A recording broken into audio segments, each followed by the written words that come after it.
தமிழ்நாட்டுக்கு metro train இல்லைன்னு சொல்லிட்டாங்க அப்படின்னு சொல்லிட்டு இந்த வாரத்துக்கான புரளையை கிளப்பி விட்டு அது ரொம்ப ஜோரா போய்கிட்டு இருக்கு.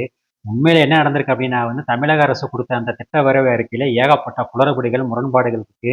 இது எல்லாத்தையும் சரி பண்ணி அப்புறமா கொண்டு வாங்கன்னு சொல்லியிருக்காங்க. அதாவது என்ன அப்படின்னா, வெறும் மக்கள் தொகை பிரச்சனை மட்டும் கிடையாது. அது இல்லாமல் அதை நடைமுறைப்படுத்துறதுல ஏகப்பட்ட குளறுபடிகள் இருக்கு. இதெல்லாம் நீங்க ஒழுங்கு பண்ணி எடுத்துட்டு வாங்கன்னு சொல்லியிருக்காங்க. உடனே ரிஜெக்ட் பண்ணிட்டாங்க, எங்களை புறக்கணிச்சிட்டாங்கன்னு சொல்லிட்டு ஒரே கல்லோகலப்பட்டுக்கிட்டு இருக்கு. உண்மையில் இதில் வேற இன்னொன்று வேற சொல்றாங்க. அதாவது என்ன, வட இந்தியாவுக்குலாம் அள்ளி அள்ளி கொடுக்குறாங்க அப்படின்னு சொல்லிட்டு. யோகி ஆதித்யநாத் பிஜேபியில் அவ்வளோ முக்கியமான ஆளு, முதலமைச்சராக இருக்காரு. அவர் ஆக்ராவுக்கு கேட்டப்ப இல்லைன்னு சொல்லிட்டாங்க.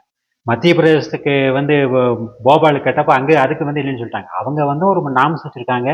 அதுக்கு உட்பட்டு வந்தால் அலோவ் பண்ணுறாங்க, இல்லாட்டி இல்லைன்னு சொல்லி சொல்கிறாங்க. அவ்வளோதானே ஒழிய மற்றபடி இது எந்த விதமான இதுவும் கிடையாது. திமுகவை பொறுத்த வரைக்கும் இது ரிஜெக்ட் ஆகும்னு நல்லா தெரியும். இன்னும் சொல்ல போனால் ஆகணுங்கிறது அவங்க ஆசை. ஏன்னா அப்போ தான் இதை வச்சு அரசியல் பண்ண முடியும். இந்த 2 நாளாக பார்த்தீங்க அப்படின்னா வேண்டும் வேண்டும் மெட்ரோ வேண்டும், வஞ்சிக்காதே வஞ்சிக்காதேன்னு சொல்லிட்டு ஒரே போராட்டம். இதை வச்சுக்கிட்டு ஒரு கேவலமான அரசியலை அவங்க பண்ணிக்கிட்டு இருக்காங்க. ஆனால் மக்களுக்கு என்ன உண்மைங்கிறது நல்லா தெளிவாகவே தெரியும். அதில் ஒரு பிரச்சனையும் கிடையாது.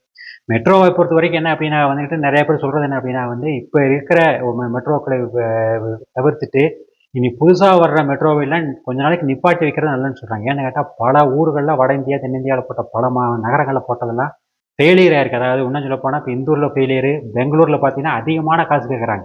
ஏன்னு கேட்டாங்க நஷ்டத்தில் போகுது அப்படிங்கிறனால டிக்கெட் விலை அதிகமாக இருக்குது. அவ்வளோ பெரிய ஊருக்கே அந்த நிலைமை. அதனால் என்ன அப்படின்னா இது நஷ்டத்தில் போகிறதுனால கொஞ்ச நாளைக்கு இந்த திட்டங்களை நிப்பாட்டி வைக்கிறது நல்லதுன்னு சொல்கிறாங்க. ஏன்னு கேட்டால் இந்த மெட்ரோக்களை உருவாக்குறதுக்கு மிகப்பெரிய அளவுக்கு பொருட்செலவாங்க. 50,000 கோடி, 60,000 கோடி, கிட்டத்தட்ட 1,00,000 கோடி வரைக்கும் இது ஆகும். அவ்வளவு மக்கள் காசை போட்டு பண்ணுற திட்டங்கள் மக்களுக்கு பலனளிக்கக்கூடியதாக இருக்குது.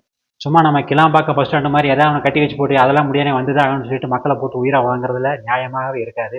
அதனால் மீண்டும் ஒரு முறை இந்த திட்ட அறிக்கையை முழுமையாக தயாரித்து இதில் பாசிபிலிட்டி இருக்குது.